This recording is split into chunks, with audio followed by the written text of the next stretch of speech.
Okay, I want to talk about the power problems we're having in Texas right now. In a few days, they should start kind of backing off because of the weather's getting better, and unless we have another series of storms coming in, we should be okay. Um, but should be is the operative word. So the problems in Texas are multifaceted, and I'm going to start kind of with the big picture and kind of work my way down to different issues and kind of go over why I don't think it's ERCOT's problem. ERCOT isn't creating this, isn't ones who created ERCOT, Central Electric Reliability Council of Texas. They cover about 80 to 85% of the population of Texas. Normally, the southwest Texas, like around El Paso and a little bit east of there, is not covered by ERCOT. There's a map somewhere. It'll show you where they cover. So, I'll give you an idea that El Paso is not part of ERCOT. I'll let you know that right now. I worked at ERCOT for IT help for a little bit, like several years ago. Good people working there, and I really don't think that the person who's in charge of the director of ERCOT should resign. But I'll kind of start with level one. At the top level, the federal government is responsible for this in a certain way, and the reason why they're responsible for this is because of the federal government's insistence on this green technology focusing mainly on solar and wind. God forbid we actually use hydro plants, which actually tends to work really well because gravity, it's a constant. And because they're subsidizing this, the power per kilowatt is now for solar and wind are now competitive with like natural gas, coal power plants, nuclear power, stuff like that. So that's causing problems because of price per kilowatt. They're going for something that's cheaper because it's subsidized and also tax rebates. There's subsidies and also tax benefits for you using this because the government just seems that can't keep its nose out of anything, causing people to rely more on solar and wind, which is utterly ridiculous. Especially, it's utterly ridiculous to deal with solar during the winter when, guess what, snow covers solar panels. And this whole idea that other countries deal with solar, but it's like, no, there's more to this than we're being told. We're not being told the whole truth. I was an electrician for 20 years in the Navy. I've run generators. I've done repairs and maintenance on generators, motors, stuff like that. So I'm very familiar with power distribution and how it works on a decent basic scale. Do I know the specifics for a large, like a country? Nothing, but what distribution on a ship and distribution in a country, the basics, the very basics are still the same. But so not going to get into it. But so the federal government does this, right? They sit there and make it to where it's not competitive. Well, the state of Texas, unlike Minnesota, doesn't have a law saying, hey, during this time you have to have backups in case your primaries go away. You have to have enough. Well, we don't have enough in Texas because of various reasons. A lot of it has to be that ERCOT doesn't own any of the generators. They just run the power distribution system. They're a non-profit organization that does that. So the state of Texas itself doesn't have a law requiring this. Also, there's no one utility net to say Texas. There's multitudes. For example, Austin, Texas, has Austin Energy that is owned by the city of Austin and pretty much run by the completely incompetent mayor and city council. If you could ever pick the worst people in the world to run a energy company, it would be those idiots. And I really shouldn't call them idiots because that would give idiots a bad name. Yeah, they are that moronic. Yeah, I live north of Austin, around Rock, so I don't have to deal with Austin Energy and their idiocy. Not the people that work to the brink of Austin Energy are decent people. I'm talking about the people who run the place, the friggin' city of Austin. And I'll get some stories about them later. Also, the problem with so you have, and like if you go like southeast of Austin, like south of Bergstrom Airport in Austin, you have Blue Bond Energy, which is a co-op. Then you have other areas where I live in Round Rock and other areas of the state where you have where you can choose your power company. You can choose Reliant, Amigo Energy, and a few other ones. Texas Utilities, stuff like that. So that's how that works. And then I think one of the cities up near Dallas, I forgot which one, they own the city owns a power company too. So if you're in a place where there's a co-op, you have to use the co-op's power. If you're in a place where the city owns the power company, you have to use their power. You have to buy it from them. So that's where a multitude of problems come in. So ERCOT, all ERCOT does is direct the power to where it's needed.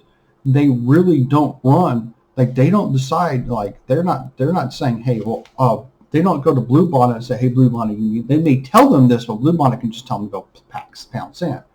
They go turn to the city of Austin, and well, that's what the city of Austin ain't going to do. Things just find the worst decision possible. Austin Energy will make it. So I'm going to go off on Austin Energy. All right, so as ERCOT runs things, they just route power. They're a nonprofit, so they can't take a for-profit approach to anything. They just have to make sure the power gets to where it needs to go. That's it. That's their job. There's more complicated than that what they do, but in the basics, their job is to make sure it gets from point A to point B. But if they have a lack of power, then what they can do is they can buy power from other sources. Like they can buy power from Mexico. Well, they can only buy so much power from Mexico. That's all Mexico will sell them. They can't get power from the East Coast because, well, the East Coast is having problems. They can't get it from there if they're lacking. They can't get it from the West Coast because they have no connection to the West Coast. So there's a multitude of issues there. Okay, so again, with the state probably this is going to mandate that they actually have that all these energy providers actually have more available to make sure this doesn't happen again.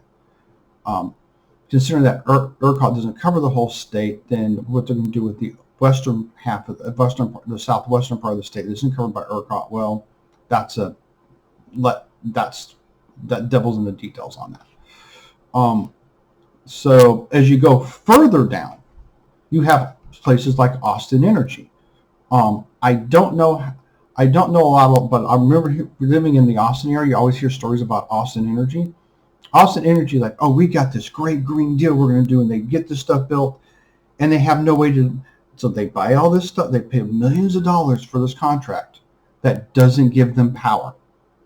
We got this $1 million contract to give us power, that they don't get power from it. And I forgot the story. It's been a long time. So another story was the city of Austin was told no by the voters for one of their little pet projects. Then Austin goes, oh, we'll get Austin Energy to pay it, and the people who then the people who will get Austin Energy to pay for it, and then the people and they got caught doing this. So people said no, so they get Austin Energy to pay for this project and got caught, which means that the people who have Austin Energy for the power are stuck with the bill. Someone should have gone to jail for that, but that didn't happen because, well, it's politicians. They go at that crap all the time, and there's a reason why power companies should not be run by governments, because they do shady stuff like this. Another point is this whole reliant on this green energy, where because we're relying on green energy, we have frozen windmills, frozen power windmills. Well, if they're frozen, they can't do anything. They don't know how to unfreeze them. Didn't think of putting heaters in there? Don't know the whole thing about it. Really didn't look that deep into it. Snow-covered solar panels? Well, that's not going to help. And if it's cloudy and it's cold, well, you're not going to get that much power. You're kind of between. And so then you had a problem with the natural gas plants. Well, they were having freezing problems with pipelines, or the pipelines were because of the cold, they couldn't get as much flowing there. You wouldn't put like gas tanks there. I don't know. So the only thing you'll have left is coal. Well, coal you usually have 2 or 3 weeks there at a time anyway to start getting low usage. So if you have a period of time for a couple weeks where you can't get deliveries, well, you have enough to keep powered, and that's why coal is very effective. Then you also have gas turbine plants. They use LM3500s, which are General Electric gas turbines. And what's really neat about these, when you have two or more, you have three of them, when you have two or more running, you can use a waste heat to do another steam generator. Use the waste heat to have another steam generator, which is kind of cool. So this problem has multifaceted problems, and a lot of it is failures on different levels of government, starting with the federal government, the state government, in some cases the local government, making really bad energy decisions, and then the fact that when normally Texas needs extra power, they can get it from other places. They can't because the other places are dealing with issues too, very similar, which is showing the problems you're having when people who don't know what they're talking about, who have a political agenda, or like because they read something by someone who thinks this is a good idea, who don't understand the ramifications when things go bad, that then they start blaming people like ERCOT for the problems that caused by their inactivity. For the governor of Texas to call for the director of ERCOT to resign for problems that he, as the governor, should have hired the right people who foresaw this. And by the way, this was foreseen in a way. They've had problems in the past when it got really cold for a few days and people when people weren't able to generate enough power, we had to buy it from somewhere else. Yet he didn't see this as a problem, or someone didn't bring it to his attention. It was brought to his attention. Now he's trying to save his political ass for this. Well, and also one of the problems you're having in Texas is the amount of growth we're having here.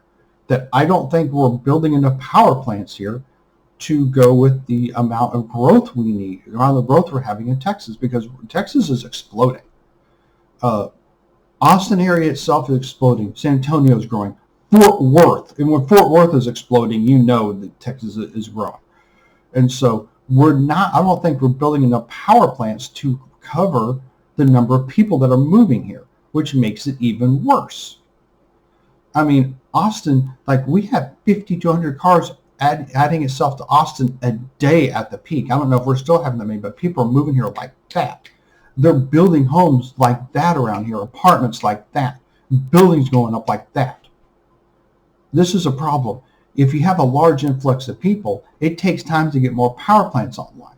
And you knew the growth was coming, but their idea of building more power plants was more windmills and more solar panels. It's like, but that takes up too much land. What you really need are actual real power plants. You need nuclear.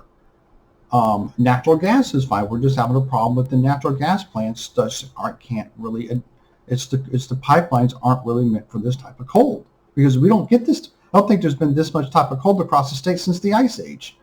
Or this is what my mom calls a 100-year storm. But there's a lot of stuff going on that it is the fault of the government on many levels, not ERCOT, why this happened. And for the federal government to go investigate a problem they helped create, Biden, sorry, don't care. All right, for the federal government to investigate a problem they helped create, no thank you. The best way to do this is we need more power plants. We haven't built a nuclear plant in this country in years because of 3 Mile Island. But what we need to do, they haven't started one actually. What we need to do is build an actually nuclear power plant in Texas. Okay, a nuclear power plant in Texas that will at least one or two.